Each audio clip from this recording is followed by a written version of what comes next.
If you're taking an exam at home, then you need to get yourself prepared, because this is what it's called now. It's called home-based exams. So if you're doing your CMAPs or your CFs or your ROs or whatever it is, you need to take the exam. Now, I took an exam on Friday. Oddly enough, you're like, well, why is he taking exams? We all need to.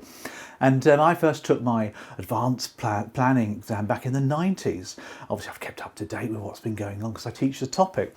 But I decided to take RO5, which is an exam which is financial protection. So it passes back in the 90s when things were slightly different. But they haven't changed an awful lot, actually, in the subject of protection. You know, with profits are still with profits. So I want to give you some tips and techniques in order to take your exam at home, because I took it at home and it went okay. So I want to give you some ideas how it works. First of all, you do need to prepare yourself. What you need to do first of all is get your laptop or whatever you're going to be using prepared and ready. If it's a PC, it's great. If you're on a laptop or a PC and you've got other screens connected, disconnect them. You're only allowed one screen on the exam at home, and they'll abolish you or ban you from taking the exam further if you decide to use more than one screen.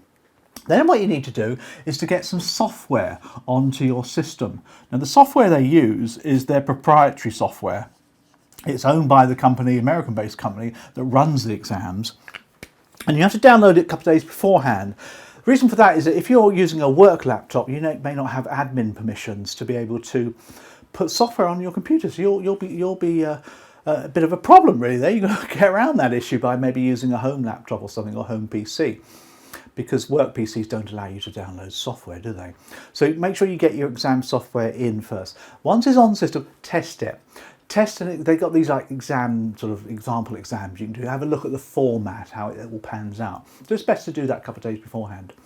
Now, on the day itself, what you want to be doing, I took my exam at 10 a.m, which was my choice. So at 9 a.m, I got cracking.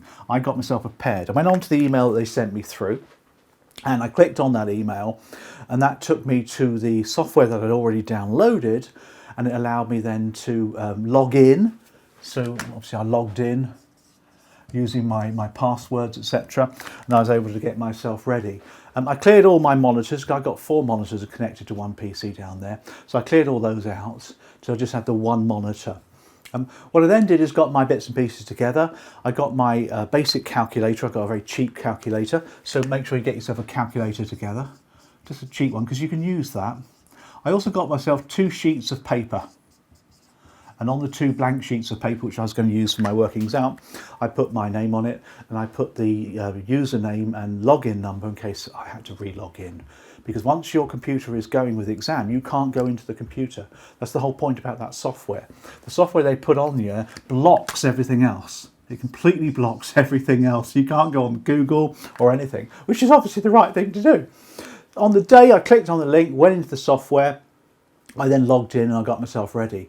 Now I had to wait about 10 minutes, so I'm glad I logged in really early, because what happens is the invigilator that's allocated to you then picks you up. So the invigilator, there you go, picks you up. They get you. Now bear in mind that one invigilator is probably invigilating 8, 9, 10 exams at any given time in an hour schedule or 2-hour schedule. So he or she picks me up and contacted me via the chat box. Said, hi, I'm here to invigilate you. Can you please now record everything around you using your webcam? Because what happens is the software that you have, it collars your webcam and it collars your sound. There's your sound for you. It collars you. It captures that. It controls it effectively, so it can hear everything that's going on around you, and obviously can see through your webcam. So they're watching you doing your exam. And what they want to do is you just scan the room. Now I've got a webcam on a tripod. It was easy for me to pick up the webcam and just move it around the room. You've got 30 seconds to scan it.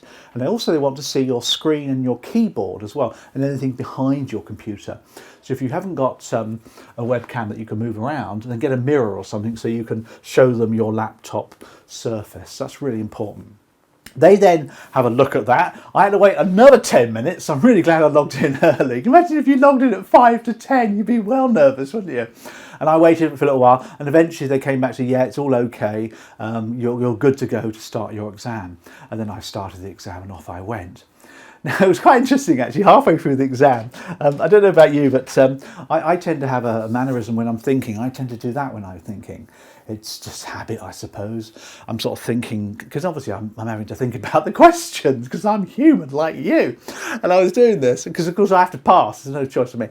And at one point I got a little chat message, Mr. Archer, would you please take your hand away from your mouth? Because what they thought I was doing was talking to somebody behind me, or somebody who was under the desk or something. You know, what's the answer to this? How many units is in this? You know, it was quite funny to watch actually. But he said to me, "Take your hand away." So I took my hand away from my mouth. I was quite sheepish about that as well. And I finished the exam. And obviously, no interruptions. You can't go anywhere. You can't go to the loo. You can't do anything. You can write on your piece of paper, and you can use your calculator, and you get the tax sheet given to you on the system anyway. So everything's there for you. But as soon as you move away, they'll capture you. They'll stop you. So if you lost, for example, you went off screen like that, they'll wonder what you're doing, and they'll probably fail you unless you've got a damn good reason why you did that. But anyway, you finish off. Two most important questions, of course, in the exam came to the end. The first most important question is, have you finished the exam? Oh my God, yes I have. And then the most important question, of course, is, are you sure? And you press the button, get your result. And I passed, obviously. Well, obviously I passed, I'm pleased about that. And job was done. So, you know, not a bad system. I like it. I think it's clever. I worked it out, actually, because I did an exam a couple of years back where I had to go by train into Bristol. And it took me virtually the whole day to get the train, you know, queue up, go to the room, and, you know, log in, etc. And come home and have coffees, etc. This time I did it at my home, and by sort of, 11 o'clock-ish or thereabouts, I was finished having a cup of tea. So it worked really well. I think it's the future, but you do need to prepare. So don't read everything you see online. You see, what happens is people you see go on, they log on at 5 to 10 expecting it all to be produced for them. They expect it to be sort of like iPhone intuitive, but it's not. So you have to prepare yourself accordingly. Hope that's been useful.